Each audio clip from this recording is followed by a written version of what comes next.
സങ്കീർത്തനം 64.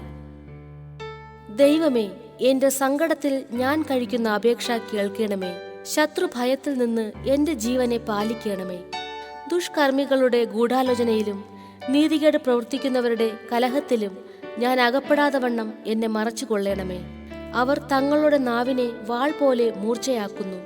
നിഷ്കളങ്കനെ ഒളിച്ചിരുന്ന് എയ്യേണ്ടതിന് അവർ കൈപ്പുള്ള വാക്കായ അസ്ത്രം തൊടുക്കയും ശങ്കിക്കാതെ പെട്ടെന്ന് അവനെ എയ്തു കളയുകയും ചെയ്യുന്നു. ദുഷ്കാര്യത്തിൽ അവർ തങ്ങളെ തന്നെ ഉറപ്പിക്കുന്നു. ഒളിച്ച് കെണി വയ്ക്കുവാൻ തമ്മിൽ പറഞ്ഞൊക്കുന്നു. നമ്മെ ആർ കാണുമെന്ന് അവർ പറയുന്നു. അവർ ദ്രോഹസൂത്രങ്ങളെ കണ്ടുപിടിക്കുന്നു. നമുക്ക് ഒരു സൂക്ഷ്മസൂത്രം സാധിച്ചുപോയി എന്ന് പറയുന്നു. ഓരോരുത്തന്റെ അന്തരംഗവും ഹൃദയവും അഗാധം തന്നെ. എന്നാൽ ദൈവം അവരെ എയ്യും.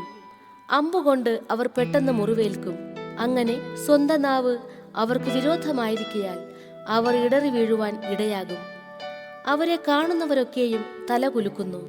അങ്ങനെ സകല മനുഷ്യരും ഭയപ്പെട്ട് ദൈവത്തിന്റെ പ്രവൃത്തിയെ പ്രസ്താവിക്കും. അവന്റെ പ്രവൃത്തിയെ അവർ ചിന്തിക്കും. നീതിമാൻ യഹോവയിൽ ആനന്ദിച്ച് അവനെ ശരണമാക്കും.